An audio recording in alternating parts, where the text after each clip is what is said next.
Bonjour et bienvenue pour ce tour d'horizon économique, géopolitique, énergétique et boursier. Nous sommes le mardi 29 août et pour comprendre comment tourne la planète finance, c'est sur la bourse au quotidien et nulle part ailleurs. Et l'épisode du jour s'intitulera Les actions.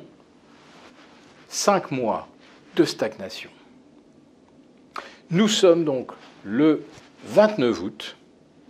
Et le 30 mars dernier, le CAC 40 entamait sa longue stagnation entre 7080 et 7580.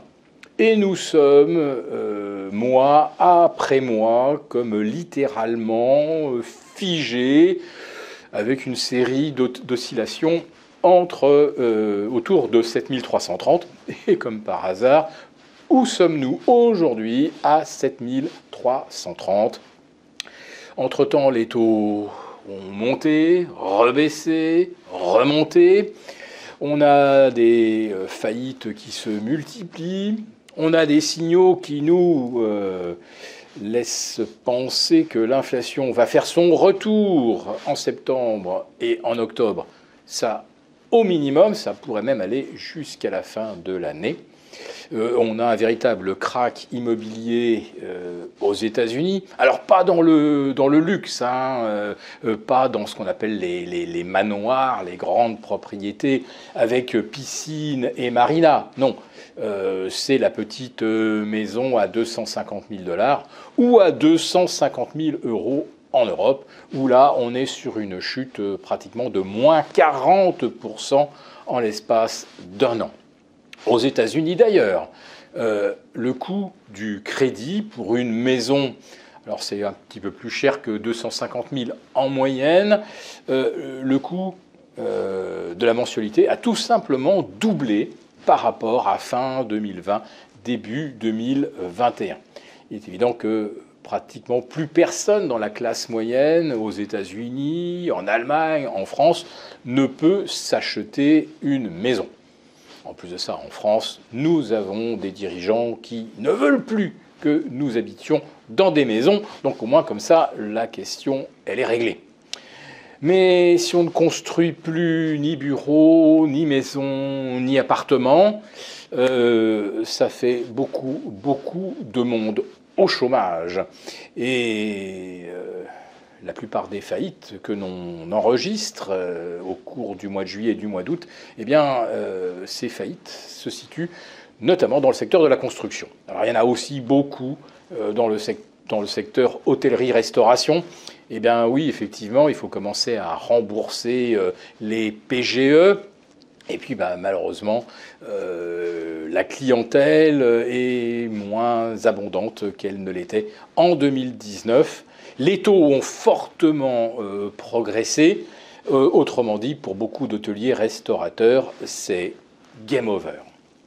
Mais je vous parle de la stagnation du CAC. Je pourrais vous parler de celle de l'Eurostoxx 50 autour de 4003 ou de celle du S&P 500 autour de 4444. Car ce phénomène n'est pas propre à la France, il est littéralement global. Et un aussi long épisode de stagnation, surtout sur des sommets historiques, c'est quelque chose qui est relativement original. En tout cas, on l'a rarement observé. J'ai un autre exemple, l'indice VIX, le baromètre de la peur. En fait, c'est la véritable boussole des marchés. C'est celle, en tout cas, que les banques centrales manipulent à loisir depuis des années. Eh bien, le VIX, on va prendre celui qui est le plus activement traité, le VIX associé au S&P 500, le CBOE, eh bien, il est en train de battre un record de 64 séances où il n'a pas dépassé les 18,5 et n'est pas tombé non plus en dessous des 13.